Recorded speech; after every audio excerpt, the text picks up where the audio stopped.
Capítulo 12. La esperanza bienaventurada. Vivimos en un mundo donde las personas están buscando esperanza. Desafortunadamente, aquello por lo que esperan no es real. Algunos creen que la esperanza se ha ido ya, diciendo que si una bomba nuclear no nos destruye, la contaminación que creamos lo hará. Sin embargo, la Biblia repetidamente asegura que podemos aferrarnos a la verdadera y viva esperanza. En parte, esta esperanza está fundada en nuestra salvación, la cual tenemos como segura y firme ancla del alma. Hebreos 6 y 19. Sin embargo, Pablo escribió que el anhelo ardiente de la creación es el aguardar la manifestación de los hijos de Dios, porque la creación fue sujetada a vanidad, porque también la creación misma será libertada de la esclavitud de corrupción, a la libertad gloriosa de los hijos de Dios. Romanos 8 y 19, 21. Como creyentes, gemimos dentro de nosotros mismos, esperando la adopción, la redención de nuestro cuerpo, porque en esperanza fuimos salvos. 8 y 23, 24. Dios no nos permitirá destruir el mundo. Él está en control y Él tiene un plan. Esa esperanza nos puede sostener a través de los tiempos difíciles. Pablo declaró que podemos resistir las tentaciones del mundo y vivir piadosamente, porque estamos aguardando la esperanza bienaventurada y la manifestación gloriosa, nuestro gran Dios y Salvador Jesucristo. Tito 2 y 3. Un día Jesús, el gobernador propio de este mundo, vendrá. Su venida es nuestra esperanza bienaventurada. Declaración de fe. La resurrección de los que han muerto en Cristo y su arrebatamiento, junto con los que estén vivos en la segunda venida del Señor, es la esperanza inminente y bienaventurada de la Iglesia. 1 Tesalonicenses 4 y 16, 17, Romanos 8 y 23, Tito 2 y 13, 1 Corintios 3 y 51, 52. Lección 12.1. Dos fases de la segunda venida de Jesús. El Nuevo Testamento hace referencia a la segunda venida de Cristo más de 300 veces. Menzies y Horton, 1993, 213. Jesús prometió a sus discípulos que Él regresará y los llevará con Él. Juan 14, 3. Los ángeles también dieron este mensaje, confirmando su pronto regreso. Varones Galileos, ¿por qué estáis mirando al cielo? Este mismo Jesús, que ha sido tomado de vosotros al cielo, así vendrá como le habéis visto ir al cielo. Hechos 1 y 11. El regreso de Cristo es algo maravilloso. Es algo que debemos esperar y desear. 2 Timoteo 4, 8. Es nuestra esperanza bendita. Tito 2 y 13. Cristo dice que con su regreso vendrá un tiempo de gran aflicción y señales visibles. Mateo 12 y 21, 22. Sabemos que la venida del Señor es algo bueno que debiéramos añorar. Puede suceder en cualquier momento. Pero también sabemos que algunas señales se deben cumplir y su regreso incluirá tiempos de gran aflicción. ¿Cómo podemos manejar este aparente conflicto? El conflicto desaparece cuando entendemos que el regreso de Cristo ocurrirá en dos fases. Encontrarnos con Cristo en el aire. La iglesia primitiva creyó que Cristo regresaría en cualquier momento. Mientras tanto, muchos de los primeros creyentes murieron, sea por causas naturales o siendo mártires. La iglesia empezó a preocuparse. Ya que esos santos murieron, ¿se podrían perder el regreso del Señor? Pablo le respondió con mucha seguridad. Porque el Señor mismo con voz de mando, con voz de arcángel, y con trompeta de Dios descenderá del cielo. Y los muertos en Cristo resucitarán primero, luego nosotros los que vivimos, los que hayamos quedado, seremos arrebatados juntamente con ellos en las nubes para recibir al Señor en el aire, y así estaremos siempre con el Señor. Por tanto, alentaos los unos a los otros con estas palabras. 1 Tesalonicenses 4 y 16, 18. Cristo regresará y encontrará a los creyentes en el aire. Los muertos resucitarán primero, aquellos que están vivos serán levantados en el aire, y todos estaremos con Él por la eternidad. Este acontecimiento es lo que conocemos como el rapto. La palabra rapto no se encuentra en la Biblia, pero viene de la palabra latina que significa arrebatados, que se encuentra en el versículo 17. Tal vez algunos de nosotros hemos tenido miedo de habernos perdido el rapto, cuando llegamos a casa y encontramos que todos se han ido. Jenny experimentó esto cuando vino a su casa una tarde después de vagar por los campos cercanos. Ella encontró la casa cerrada con llave y muy tranquila. Sus padres, hermana y el jardinero se habían ido. Ella esperó y esperó hasta que oscureció. Entonces comenzó a preocuparse. Ella sabía que todos los demás eran buenos cristianos, y comenzó a temer que se hubieran ido en el rapto, y ella se hubiera quedado. Para los creyentes, tal aprehensión es infundada, pero para los no creyentes, el miedo es real. Las palabras de Pablo en 1 Tesalonicenses enseñan claramente que el rapto es solo para los creyentes. Son los muertos en Cristo, aquellos que murieron en la fe, los que resuciten primero, diciendo que aquellos que tienen la esperanza del regreso de Jesús se purifican. 1 Juan 3, 2, 3. Juan enseña que son los hijos de Dios quienes verán a Cristo. Un día, Cristo vendrá y arrebatará una generación entera de creyentes, junto con todos los santos que murieron a través de los años. Él dejará a los muertos que hubieran pecado y todos los que han rechazado la salvación de Jesucristo. Pablo habla más acerca del rapto en Romanos y 1 Corintios.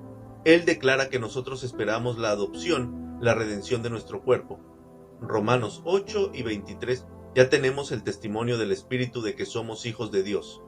8 y 16. El proceso se completará cuando nosotros recibamos nuestro cuerpo nuevo. Cuando la iglesia de Corinto preguntó qué clase de cuerpo recibiremos, Pablo les explicó: He aquí, os digo un misterio. No todos dormiremos, pero todos seremos transformados, en un momento, en un abrir y cerrar de ojos, a la final trompeta, porque se tocará la trompeta, y los muertos serán resucitados incorruptibles.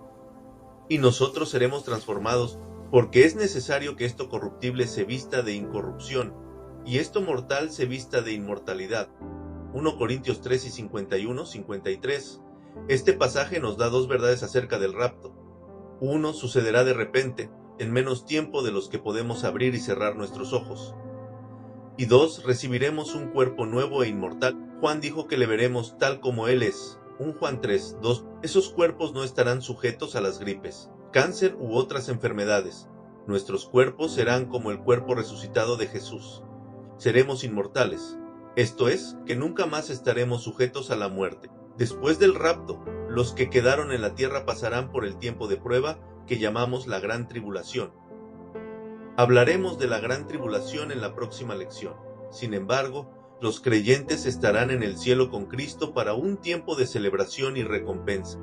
Pablo escribió que nosotros comparezcamos ante el tribunal de Cristo, donde recibiremos según lo que haya hecho. 2 Corintios 5, 9, 10. Pablo advierte: la obra de cada uno se hará manifiesta, porque el día la declarará, pues por el fuego será revelada. Y la obra de cada uno cual sea, el fuego la probará. Si permaneciere la obra de alguno que sobreedificó, recibirá recompensa. 1 Corintios 3 y 13, 14. El tribunal de Cristo no es acerca del pecado, porque el pecado de los creyentes fue quitado en la cruz. Más bien, el tribunal de Cristo es un tiempo de recompensas para aquellos que han sido fieles con sus talentos y tiempo. El regreso de los creyentes con Cristo a la tierra. El rapto se llevará a cabo en secreto. Las masas no verán a Jesús. Él no vendrá a la tierra, pero nos recibirá en el cielo y nos llevará para estar con Él. Esta es la primera etapa de su segunda venida. Sin embargo, las Escrituras hablan de una segunda parte de la venida de Cristo, que llamamos la revelación de Cristo. Menzies y Horton 1993, 229. En esta segunda fase, Cristo vendrá a la tierra y se parará en ella, se revelará a todas las personas, diferente a la primera fase donde Él viene por sus santos. 1 Tesalonicenses 4 y 17. Esta vez el Señor vendrá con los santos. Judas 14 menciona una profecía que dice: He aquí, vino el Señor con sus santas decenas de millares. Juan también escribió de este acontecimiento en Apocalipsis 7 y 11, 15. Entonces vi el cielo abierto, y he aquí un caballo blanco, y el que lo montaba se llamaba Fiel y Verdadero, y con justicia juzga y pelea. Y los ejércitos celestiales, vestidos de lino finísimo, blanco y limpio, le seguían en caballos blancos. De su boca sale una espada aguda, para herir a las naciones, y él la regirá con vara de hierro. Antes de esto la novia de Cristo fue vestida con lino fino, limpio y resplandeciente. Juan explica que el lino fino es las acciones justas de los santos. 19:8. Así que, acompañado de sus seguidores, Cristo regresará como juez y gobernante. Él estará en el monte de los olivos, y el monte de los olivos se partirá por en medio, hacia el oriente y hacia el occidente, haciendo un valle muy grande. Y la mitad del monte se apartará hacia el norte, y la otra mitad hacia el sur. Zacarías 14, 4. Los ángeles en Hechos 1:11 predijeron un regreso literal y físico de Cristo a la tierra, cuando dijeron que Él así vendrá como le habéis visto ir al cielo. Apocalipsis 1:7 también habla de un regreso público de Cristo. Y aquí que viene con las nubes, y todo ojo le verá, y los que le traspasaron, y todos los linajes de la tierra harán lamentación por él. Amén. Jesús vendrá físicamente a la tierra. 1. A revelarse a sí mismo. 2. A presentar a los santos. 3. A juzgar a los enemigos. Y 4. A comenzar el gobierno terrenal conocido como el milenio. Menzies y Horton, 1993, 229. Hablaremos de estos eventos en el siguiente capítulo. Albert Raboteau describe una reunión secreta de oración entre varios esclavos en el estado de Virginia en el año de 1847. Se reunían en un pantano, donde tenían compañerismo, y algunos hablaban de los golpes y de otras crueldades que habían recibido. Después el culto de oración daba inicio, y la atmósfera cambiaba. Un esclavo dijo: el esclavo olvida todos sus sufrimientos, excepto cuando tiene que recordar a otros las pruebas que han pasado durante la semana anterior. Gracias a Dios, no viviré aquí siempre. Yancey 2003, 220. La doctrina de la segunda venida ha provisto esperanza y ha confortado a los creyentes de cada generación que han sufrido desde que Cristo ascendió. Esperamos el día en que todos los problemas de este mundo pecaminoso se queden atrás, y Dios enjugará toda lágrima de los ojos de ellos. Apocalipsis 7 y 17. Y huirán la tristeza y el gemido. Isaías 35, 10. ¡Qué bendita esperanza! Lección 12:2. El tiempo del rapto. Un ex ingeniero de la NASA, Ed Wisenand, escribió un libro titulado 88 Reasons Why the Rapture Could Be en 1988 y vendió millones de copias. Tan 1998, 2308. Sin embargo, el año llegó y se fue, y ya es mucho tiempo de eso, sin que el rapto haya ocurrido. Cristo dijo que nadie sabía el tiempo señalado de Dios para el rapto, ni aun los ángeles o el Hijo. Marcos 1 y 32. Sin embargo, las personas quieren saber cuándo ocurrirá. En esta lección, consideraremos lo que la Biblia nos dice acerca del tiempo del rapto. Veremos que ocurrirá antes de la tribulación y que puede ocurrir en cualquier momento. El marco de tiempo del rapto.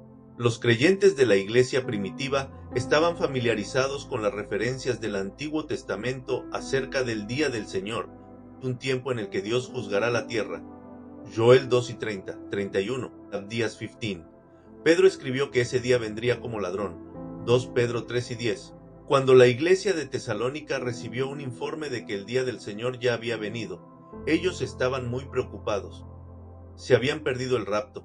Pablo se dirigió a esta preocupación en 2 Tesalonicenses, diciéndoles que no se preocupen, porque no vendrá sin que antes venga la apostasía y se manifieste el hombre de pecado, el hijo de perdición. 2:3. Porque ya está en acción el misterio de la iniquidad, solo que hay quien al presente lo detiene, hasta que él a su vez sea quitado de en medio, y entonces se manifestará aquel inicuo, a quien el Señor matará con el espíritu de su boca, y destruirá con el resplandor de su venida. 2:7-8.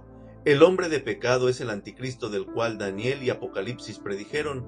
Daniel 8 y 11, 23, 25, 9 y 27, 11 y 31. Apocalipsis 13, 3, 8. El hombre de maldad no se revelará hasta que alguien sea quitado. 2 Tesalonicenses 2, 7. Este alguien no puede ser Jesús, porque él ya se ha ido. Más bien parece que es la iglesia a través de la cual el Espíritu Santo obra. Menzies y Horton 1993, 216. Por lo tanto, Pablo aseguró que la iglesia no necesita tener miedo de perderse el rapto y volver en el día del Señor. El hombre de maldad no ha sido revelado aún. Creemos que no será revelado hasta que Dios lleve a la iglesia en el rapto. En la lección anterior enseñamos que Cristo regresará en dos fases. Una venida secreta por los santos, el rapto, seguida de la aparición pública con los santos. La revelación de Cristo. Los cristianos tienen 3 puntos de vista comunes acerca del tiempo del rapto. Menzies y Horton 1993, 217, 219. Algunos creen que la iglesia pasará toda o parte de la tribulación. La siguiente sección explicará por qué no estamos de acuerdo con este punto de vista. Otros creen que solo una élite escogida de cristianos, los vencedores, serán tomados en el rapto. Pero la Biblia no habla de un grupo especial de cristianos. Todos aquellos que tienen fe en Cristo son vencedores. 1 Juan 5. 4. Somos vencedores manteniendo nuestra relación con Dios a través de la fe en Jesús. Así, no estamos de acuerdo en que solo los cristianos vencedores serán llevados en el rapto. En vez de esto, nosotros creemos en el punto de vista pretribulacional, que enseña que el rapto será antes de que la tribulación ocurra. Nosotros tomamos esta postura por varias razones. Los creyentes son designados a la salvación y no a la ira. La Biblia describe 3 clases de ira. La Iglesia siempre ha tenido que soportar la ira de Satanás y de hombres y mujeres que se han opuesto a Dios. Sin embargo, la Biblia también habla de la ira de Dios. La tribulación será un tiempo cuando Dios derrame de su ira sobre la tierra. Las naciones de la tierra sabrán que están experimentando la ira de Dios. Apocalipsis 6 y 16, 17, 11 y 18. Apocalipsis 15. Uno explica que los acontecimientos de este capítulo ocurrirán por la ira de Dios. Pablo escribió que la ira de Dios no es para la Iglesia, porque no nos ha puesto Dios para ira, sino para alcanzar salvación por medio de nuestro Señor Jesucristo, quien murió por nosotros para que ya sea que velemos o que durmamos vivamos juntamente con Él. 1 Tesalonicenses 5, 9, 10. La salvación libra a los creyentes de la ira de Dios. Romanos 5, 9, Efesios 2, 3, 6, 5, 6. No creemos que la Iglesia estará aquí durante la tribulación, porque si así sucediera, tendría que sufrir la ira de Dios. Dios ha prometido su protección a los creyentes durante la hora de prueba, como una indicación de que la Iglesia puede pasar la gran tribulación. Algunos citan las palabras de Cristo en Juan 5 y 15. No ruego que los quites del mundo, sino que los guardes del mal. Sin embargo, no creemos que este versículo se refiera a la tribulación. La tribulación es la expresión de la ira de Dios, no de Satanás. Dios puede proteger y protege a sus seguidores de Satanás. Más bien, observamos las palabras de Cristo a la iglesia de Filadelfia en Apocalipsis. Él prometió a aquellos creyentes que por su fidelidad les guardará de la hora de la prueba. 3 y 10. Ya que se dirige a las 7 iglesias de Asia en Apocalipsis 3, las cuales representan todas las iglesias. Las promesas de Cristo para ellos son para toda la iglesia. Él prometió guardar a los fieles seguidores de la hora de la prueba. Vamos a perdernos de la hora de prueba, porque no estaremos en la tierra en ese tiempo. Apocalipsis 6, 18 no menciona a la iglesia. El hecho de que no se menciona a la iglesia en esta porción de Apocalipsis, que habla de la tribulación, es significativo y puede señalar un rapto antes de la tribulación. De hecho, la iglesia no se menciona otra vez hasta las bodas del Cordero en Apocalipsis 19, donde se describe como la novia de Cristo. Parece que la iglesia no está en la tierra durante el periodo de la tribulación. Cuando Apocalipsis menciona a los santos, ellos están en el cielo. El libro parece contrastar a los que están en la tierra con aquellos que están en el cielo. La tribulación es el tiempo del conflicto de Jacob, no del conflicto de la iglesia. El Antiguo Testamento enseña que la tribulación es un tiempo de conflicto para Jacob, un símbolo del pueblo de Israel. Jeremías 30, 5, 7. Daniel llamó el período de la tribulación la semana 70 de Israel, en la cual el anticristo romperá un tratado con los judíos. Daniel 9 y 27, 12:1. El Apocalipsis repetidamente habla de los judíos, así como de la referencia de los 144,000, 7, 8, 14, 1, 5, y de una guerra entre Satanás y los judíos. 12, 1, 17. Pablo escribió: ¿Qué ha acontecido a Israel endurecimiento en parte, hasta que haya entrado la plenitud de los gentiles? Romanos 11 y 25. En otras palabras, el rechazo de los judíos al evangelio seguirá hasta que el tiempo de los gentiles o de la iglesia haya terminado. Entonces luego todo Israel será salvo. B26. Pablo no se refería a que todo judío será salvo, más bien se refería a la nación de Israel. Vendrá un tiempo durante la tribulación cuando los judíos como pueblo se volverán a Dios. La inminencia del rapto. Cristo puede venir en cualquier momento. Esta doctrina del inminente retorno de Cristo es la esperanza bienaventurada de la Iglesia. Nada impide que su venida sea hoy o mañana, a pesar de que algunos dicen que hay ciertas señales que se deben cumplir primero. Estas señales pueden cumplirse durante la tribulación. De hecho, ninguna señal predice el rapto. Jesús dijo: mirad, velad y orad, porque no sabéis cuándo será el tiempo. Marcos 1:33. En la parábola de los talentos, Jesús indicó un retraso antes de su regreso. Mateo 25:19. Pedro escribió: sabiendo primero esto, que en los postreros días vendrán burladores, andando según sus propias concupiscencias, y diciendo: ¿dónde está la promesa de su advenimiento? Porque desde el día en que los padres durmieron, todas las cosas permanecen así como desde el principio de la creación. 2 Pedro 3:4. Así como algunos creyentes, los burladores preguntan: ¿por qué la tardanza? Pedro explicó: el Señor no retarda su promesa, según algunos la tienen por tardanza, sino que es paciente para con nosotros, no queriendo que ninguno perezca, sino que todos procedan al arrepentimiento. 3:9. Dios quiere hacer de la salvación algo que esté al alcance de todos los que la reciban. Así el día del Señor vendrá como ladrón en la noche. 3:10. Será de repente inesperado. Cuando los discípulos preguntaron a Cristo cuándo establecería su reino, Él les dijo: no os toca a vosotros saber los tiempos o las sazones que el Padre puso en su sola potestad, pero recibiréis poder cuando haya venido sobre vosotros el Espíritu Santo, y me seréis testigos en Jerusalén, en toda Judea, en Samaria y hasta lo último de la tierra. Hechos 1:7-8. En otras palabras, el tiempo de su regreso no era asunto de ellos. Lo que sí debían realizar era la obra del Evangelio, que todos estemos trabajando fielmente cuando Él vuelva. Así también Cristo fue ofrecido una sola vez para llevar los pecados de muchos, y aparecerá por segunda vez, sin relación con el pecado, para salvar a los que le esperan. Hebreos 9:28. No estamos buscando al anticristo o la tribulación. Más bien, escuchamos el llamado de trompeta de nuestro Redentor. Nuestros ojos añoran y miran hacia el cielo, mientras aguardamos la esperanza bienaventurada y la manifestación gloriosa de nuestro gran Dios y Salvador Jesucristo. Tito 2:13. Deseamos esto, buscamos esto y esperamos al Hijo de Dios. 1 Tesalonicenses 1:10.